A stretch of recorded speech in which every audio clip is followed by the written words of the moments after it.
कि उमर साहब, the VIP Umar साहब, the Yuvraj of national conference, आज आराम से खुले होके सड़क पे एक आम इंसान की तरह। देखिए, ये लोग ऐसे दिनों की फिराक में रहते हैं कि किस तरह से ये खबर बना सके, इनको किसी ने नहीं रोका। और सबसे बड़ी बात आती है, अगर आप उमर साहब का ट्वीट देखें तो उमर साहब तो आज पैदल घूम रहे हैं, शान से घूम रहे हैं कश्मीर की गलियों के अंदर, कश्मीर की सड़कों पर। मैं उमर साहब से एक बात पूछना चाहता हूँ, उमर साहब अपने दिल पे हाथ रख के ज़रा मुझे बताइए, क्या आपके दौर में कोई ऐसे सड़क पे जा सकता था?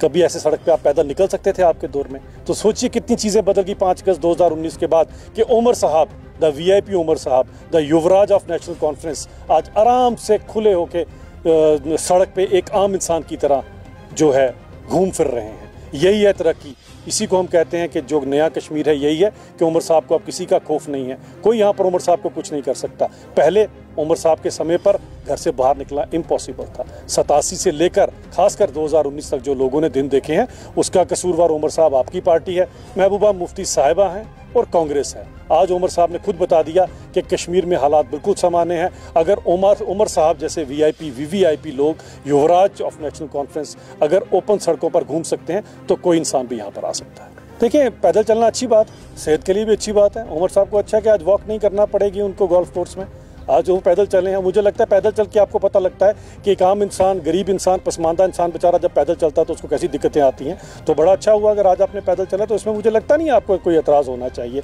बाकी इन दिनों की फिराक में आप मत रहें जिसके अंदर आप फिर से लोगों को बरगला सकें, क्योंकि 87 से लेकर पिछले 30 सालों में जो यहाँ पर रक्तपात हुआ है, जो खून यहाँ पर बहा है, उसके कसूरवार जो आपकी पार्टी है, उसका जवाब नहीं है उमर साहब आपके पास, ना महबूबा मुफ्ती साहबा के पास, ना कांग्रेस के पास। 50,000 से ज़्यादा लोगों ने अपने प्राण गंवाए हैं, 50,000 से ज़्यादा जो परिवार हैं उन्होंने अपने चाहने वाले जो है उनको खो दिया है।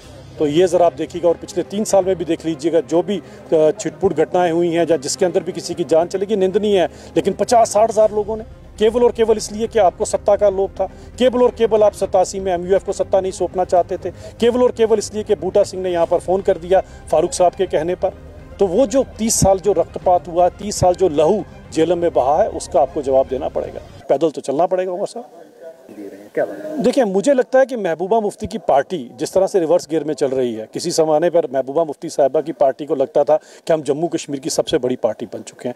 आज महबूबा मुफ्ती साहिबा का ये हाल हो गया कि शायद बिजबहारा में जो 5 सरपंच के चुनाव है वो भी जीतना इनके लिए मुश्किल होगी। इसलिए महबूबा मुफ्ती साहिबा हर एक चीज़ से नून में से नुक्ता निकालती हैं। और अपोजिशन की अगर मैं बात करूँ, भले वो उमर साहब हैं, भले वो महबूबा मुफ्ती साहिबा हैं या कांग्रेस वाले हैं, आज अपोजिशन एक वो खूसट सास का रोल निभा रही है।